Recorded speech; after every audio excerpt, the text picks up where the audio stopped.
Bonjour à toutes et à tous, ravi de vous retrouver pour ce nouveau numéro de rencontre. Dans cette émission de fin d'année, nous allons faire un bilan de la diplomatie chinoise en 2019.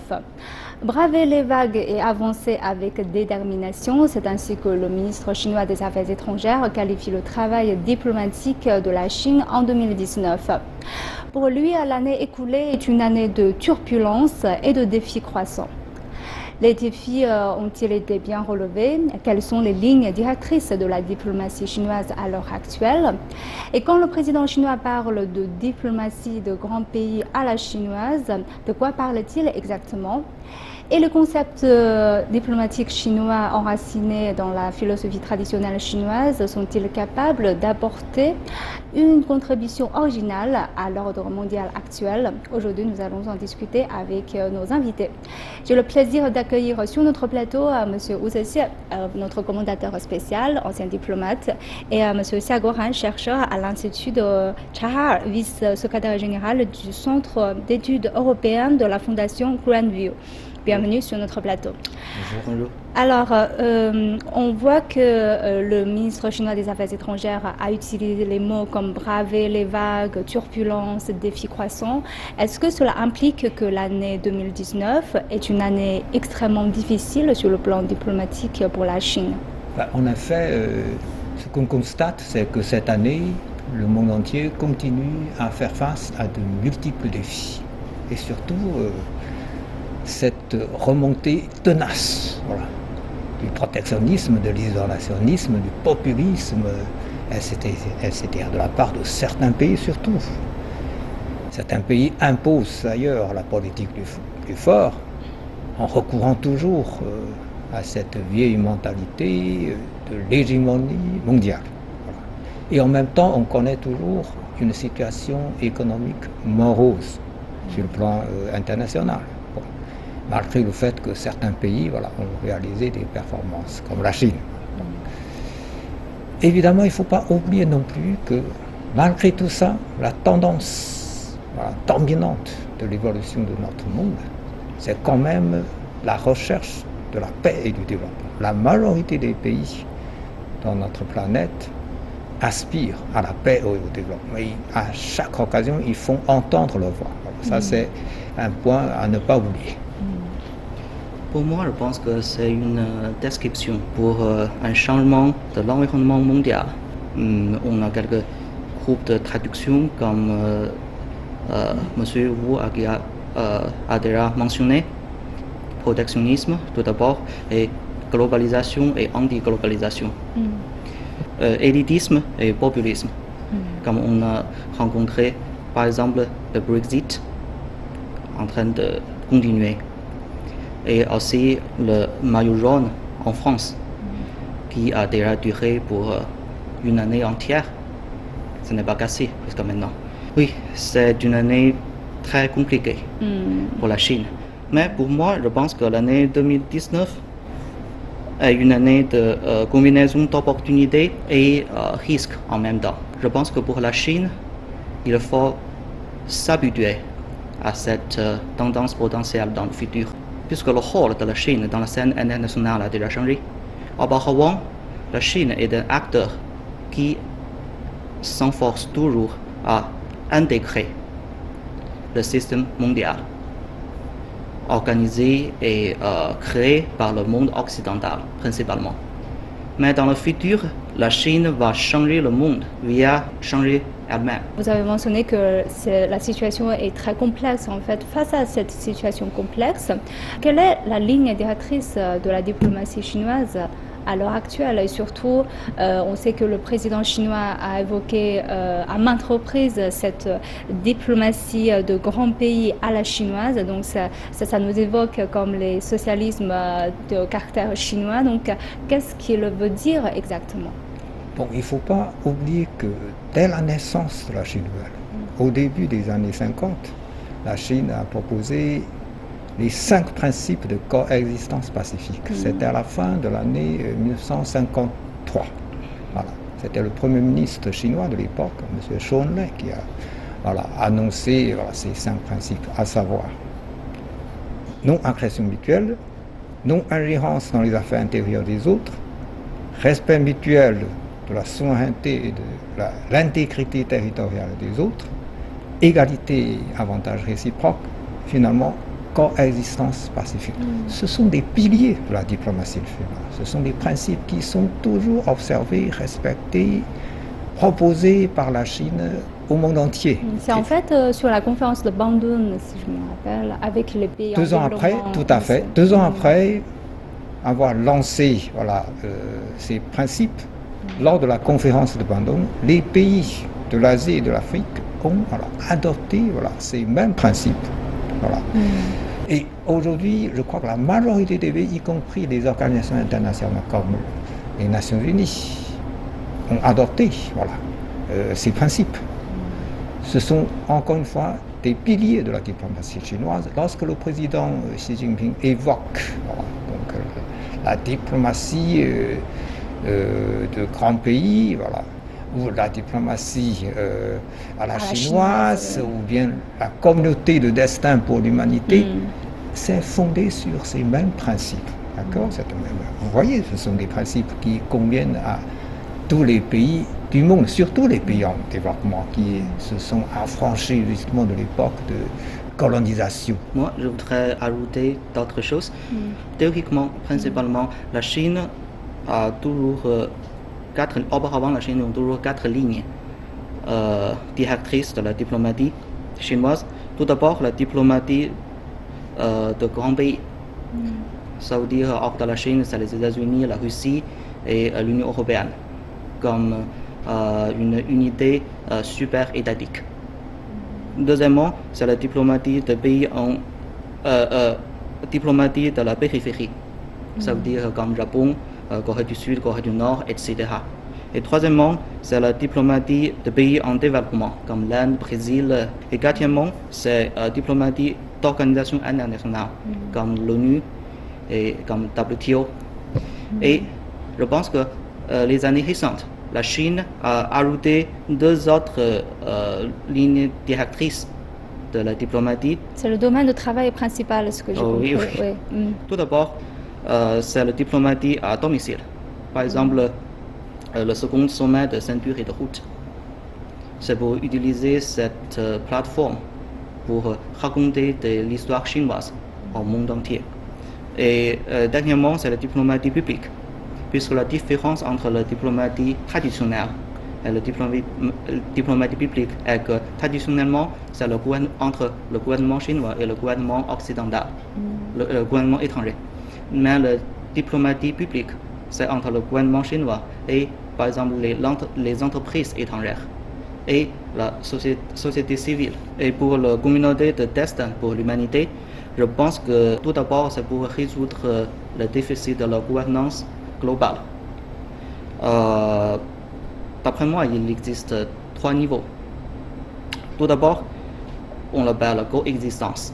Ensuite, c'est une relation de gagnant-gagnant. Donc, troisièmement, c'est une globalisation mutualiste. Ça veut dire que les acteurs des relations internationales se coopèrent à résoudre des problèmes communs. Par exemple, dans le COP 21, cybersécurité, terrorisme global, quelque chose comme ça. C'est une gouvernance collectiviste. Alors, sur ce que vous venez de dire, sur le plan de diplomatie domicile, on voit qu'il y a eu plusieurs grands événements diplomatiques qui se sont passés en Chine dans l'année 2019.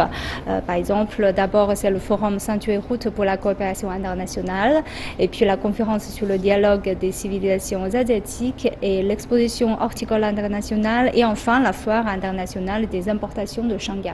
Donc, comment vous avez retrouvé la pensée diplomatique chinoise dans ces événements et quel message la Chine veut-elle transmettre à travers ces événements qui se passent sur le sol chinois? En effet, la diplomatie chinoise a été très active cette année encore. Alors, le message à travers toutes ces activités qui est passé par la Chine, c'est simple. La paix, le développement et la coopération. Je pense que le message est bien passé et est bien reçu. La preuve, c'est que pour le deuxième forum de haut niveau, Ceinture et Route, beaucoup de dirigeants du monde entier sont venus. Voilà. Une quarantaine de dirigeants des pays et des organisations internationales sont venus assister à ce forum. Tout le monde veut y participer. Pourquoi? Pour mener la coopération avec la Chine. C'est la deuxième grande puissance économique du monde. C'est le deuxième grand marché du monde. Voilà. L'autre exemple que vous avez cité, c'est significatif, c'est l'exposition internationale d'importation de Shanghai. C'est la deuxième fois que la Chine organise cette exposition. C'est unique au monde. Aucun autre pays n'a jamais fait ce genre d'exposition uniquement pour importer des produits de l'étranger. Évidemment, cela a beaucoup de succès, on peut comprendre. Voilà, tout le monde veut profiter de ce grand marché. Là aussi, plus de 180 pays ont envoyé leurs représentants, voilà, pour participer à cet événement. Le président français Emmanuel Macron est venu. Il a prononcé un discours formidable dans le sens d'ouverture et de coopération. Voilà. Et puis, en espace d'une semaine, les chiffres d'affaires se sont élevés à plus de 71 milliards de dollars. Vous voyez le succès. Voilà. Donc voilà, encore une fois, la diplomatie chinoise est basée sur la paix, le développement, la coopération, voilà. L'ouverture, gagnant-gagnant, voilà. Tout ça, ce sont des messages à passer et encore une fois, c'est un message qui est parfaitement reçu. Et quel est votre avis? Oui, je pense que monsieur l'ambassade Wu a déjà très bien expliqué la pensée diplomatique de ces événements chinois et je voudrais juste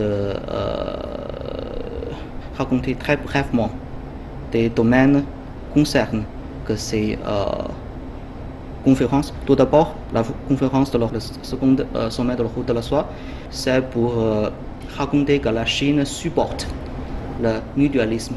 Deuxièmement, la conférence sur le dialogue des civilisations asiatiques, c'est pour raconter l'importance de la diversité des civilisations. Troisièmement, l'exposition internationale horticole, c'est pour raconter une histoire chinoise d'un développement vert. On a utilisé cette définition dans beaucoup de domaines, particulièrement dans One Belt One Road. Et quatrièmement, la foire internationale des importations de Shanghai. C'est le deuxième. C'est pour informer au monde que la Chine a été devenue le premier marché de consommation du monde.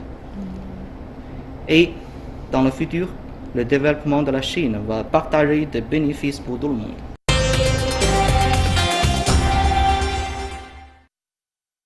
Et on voit aussi sur le plan bilatéral, on a constaté qu'en 2019, il y avait beaucoup de visites d'État effectuées par le président chinois et aux dirigeants chinois et l'étranger. Et aussi, il y a beaucoup de dirigeants étrangers qui sont venus en Chine. Alors, est-ce qu'on peut dire aujourd'hui, il y a trois courants concernant les différents pays. Un premier consiste des pays qui voient plutôt le développement de la Chine comme une opportunité et qui vont en bénéficier. Et le deuxième le voit plutôt comme une menace, comme les États-Unis.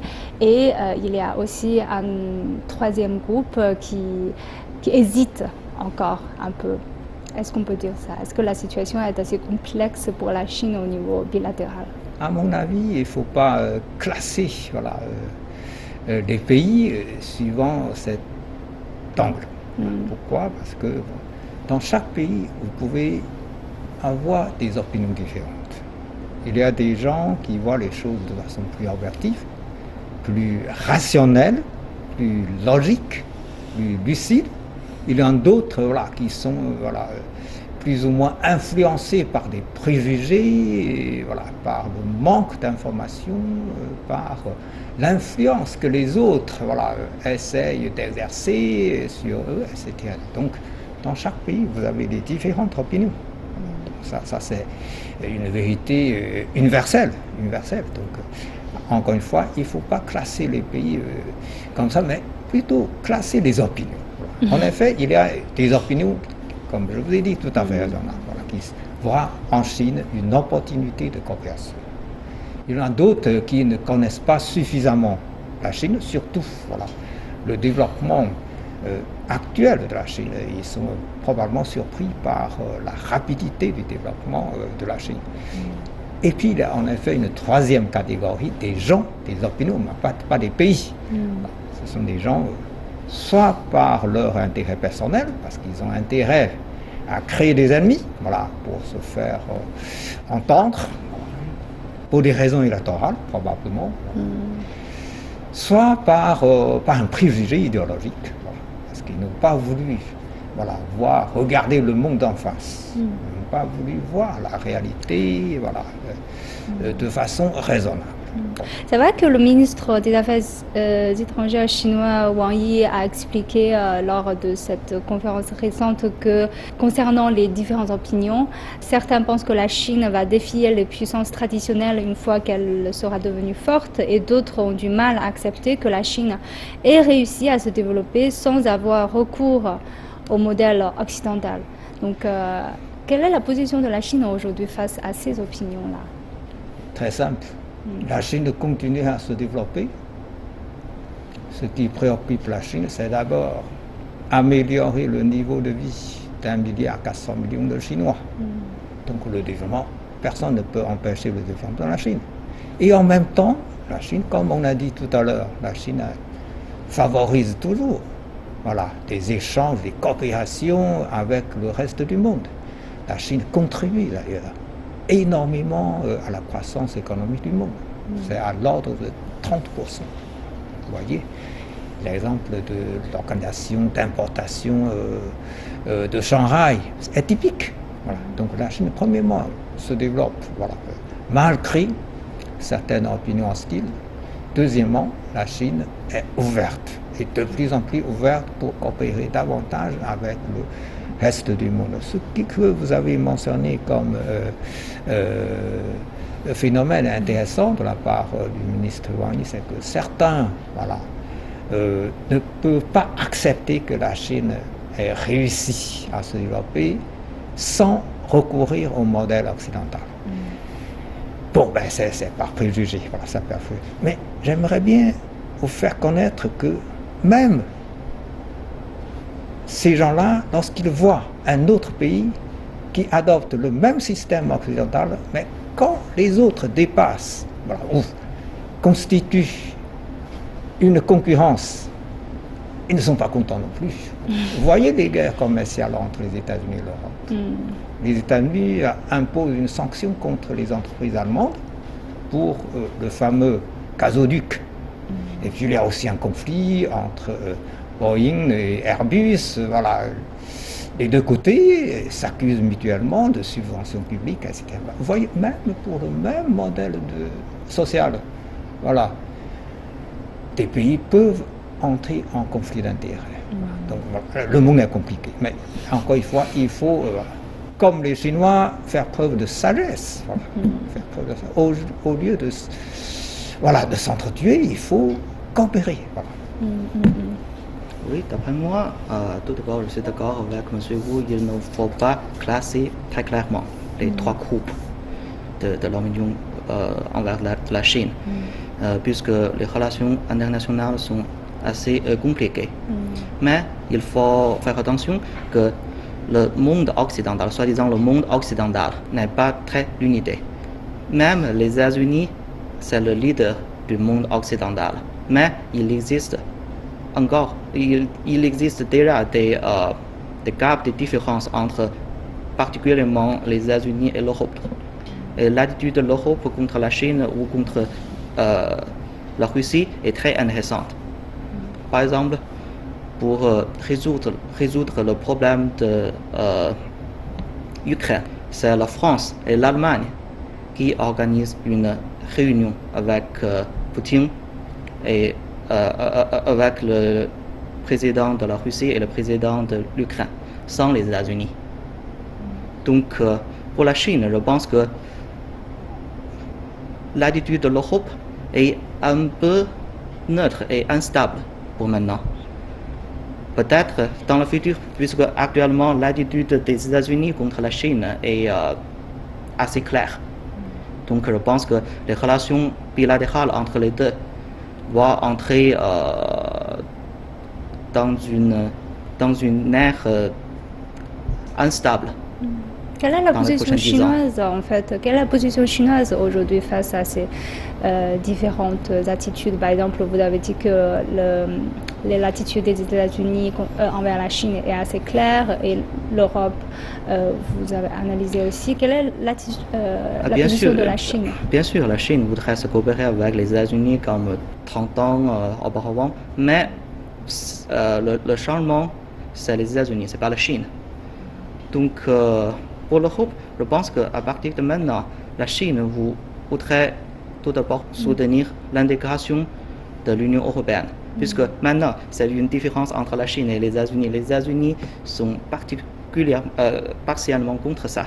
Alors, on voit aussi sur le plan de la coopération sud-sud, on voit qu'il y a aussi un événement très important. C'est la réunion de coordination pour la mise en œuvre des résultats du sommet de Beijing, du Forum sur la coopération sino-africaine. Et on constate que d'un côté, de plus en plus de dirigeants africains adoptent un discours totalement différent que leurs prédécesseurs. Ils veulent plus d'indépendance, ils veulent modifier le mode de coopération des aides ou des donations qui existent entre les pays africains et les pays occidentaux. Et aussi, ils se montrent plus confiants. Et de l'autre côté, la Chine, le président chinois a évoqué plusieurs fois de construire une communauté de destin commun entre la Chine et l'Afrique. Donc pensez-vous que finalement il y avait cette possibilité que cette coopération entre les pays en voie de développement peuvent apporter une contribution assez originale à l'ordre mondial actuel? Certainement, certainement. Bon, alors j'aimerais bien d'abord faire remarquer que si vous dites que les dirigeants africains sont plus confiants, voilà, comme certains ont constaté, je pense que c'est parce que l'Afrique se développe rapidement. Le poids de l'Afrique pèse de plus en plus sur la scène internationale. Voilà. J'ai passé 4 ans en Afrique. À l'époque, j'ai déjà constaté un dynamisme formidable des pays africains. Et aujourd'hui, selon mes collègues qui sont revenus récemment d'Afrique, ils ont accompli encore beaucoup plus de progrès, ce qui fait que les dirigeants africains sont certainement beaucoup plus confiants. Voilà. Bon, voilà. Donc ça, c'est quelque chose de très positif, très positif. La Chine attache beaucoup d'importance à ses relations avec l'Afrique, mais avec aussi tous les autres pays en développement. D'ailleurs, l'initiative Ceinture Route est destinée principalement aux pays en développement. Voilà. Surtout pour les infrastructures de ces pays. Voilà. Il faut savoir une chose, c'est que les pays en développement représentent 86% de la population mondiale. Et puis le PIB, il ne faut pas négliger le PIB des pays en développement, à peu près 40% du PIB mondial. Donc vous voyez, le développement sud-sud, c'est certainement crucial pour le développement du monde. Parce que si vous avez seulement une partie des pays qui deviennent développés et que le reste se trouve toujours en retard, ce n'est pas équilibré. Voilà. Donc il faut que justement ces pays en développement arrivent à un niveau de développement avancé. Voilà. Comme ça, l'humanité serait harmonieuse. En plus, cela représente des modes de coopération égal, des partenaires égal à égal, ce qui est différent que le système traditionnel. Tout à fait. C'est une coopération, la coopération sud-sud, c'est une coopération entre les pays en développement, donc sur un pied d'égalité. Voilà, c'est ce que la Chine a toujours voulu, comme j'ai évoqué dès le début, les 5 principes de coexistence pacifique. Égalité, avantage réciproque. Alors, aussi sur le plan multilatéral, on voit que la Chine a participé à plusieurs événements importants, par exemple le G20, au sommet des BRICS et au sommet de l'ASEAN.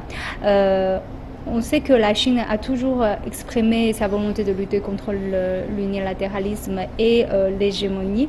Donc, quels sont les efforts concrets de la part de la Chine dans ces occasions-là et comment voyez-vous les résultats? La Chine participe toujours aux activités de ces plateformes régionales ou internationales, voilà, multilatérales. Bon. C'est à chaque fois l'occasion pour la Chine de promouvoir le multilatéralisme, la coopération.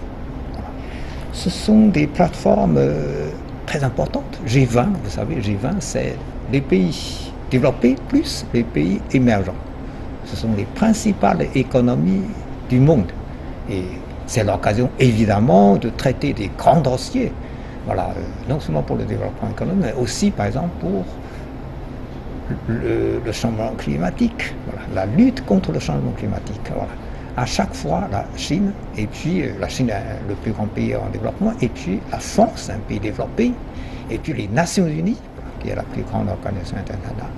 Les trois, à chaque fois, font connaître leur voix en faveur de la lutte contre le changement climatique. Voilà. Pour les BRICS, c'est plus d'un quart de la superficie du monde, voilà, plus de 42% de la population mondiale. Et vous savez, ils ont un rôle à jouer au sein des institutions financières internationales comme la Banque mondiale et le FMI. Voilà. Bon.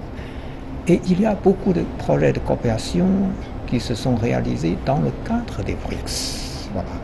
Et cette année, les 5 ont favorisé surtout l'innovation pour le développement, parce qu'on a constaté qu'aujourd'hui, pour donner plus d'élan au développement économique, voilà, il faut innover. Voilà. Donc ça, les 5 ont décidé de créer des institutions et des mécanismes de concertation et de coopération dans le sens d'innovation. Bon, vous voyez, ce sont des résultats concrets.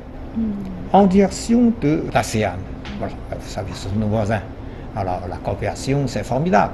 Voilà, nous avons réussi à créer une zone de libre-échange. Voilà, une zone de libre-échange depuis 10 ans à peu près. Voilà. Et puis on a réussi à voilà, relever le niveau d'intégration voilà, de cette zone de libre-échange. RCEP. Voilà, la zone de libre-échange entre la Chine et l'ASEAN pour voilà, étendre davantage les domaines de coopération. L'accord est déjà entré en vigueur. Et puis il y a une autre plateforme qui est importante, mais qui est basée sur cette plateforme-là, c'est ACIP.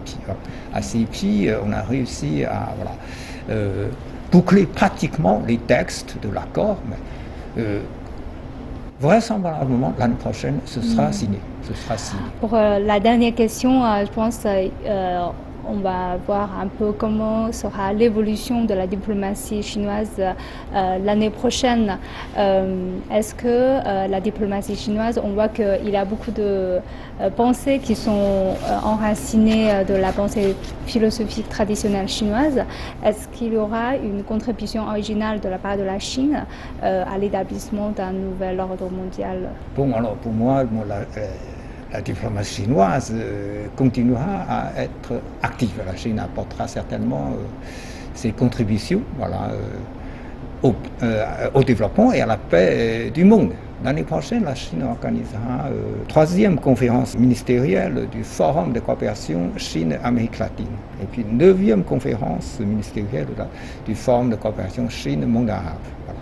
Et puis la Chine continuera à réaliser des projets prévus dans le cadre de formes de coopération Chine-Afrique, évidemment. Et puis pour toutes les plateformes multilatérales qu'on a évoquées tout à l'heure, puisque c'est annuel, pour la majorité c'est annuel, la Chine continuera à apporter ses contributions, certainement. Je vous remercie tous les deux, merci pour vos analyses. Et je vous remercie d'avoir suivi notre discussion. À la prochaine.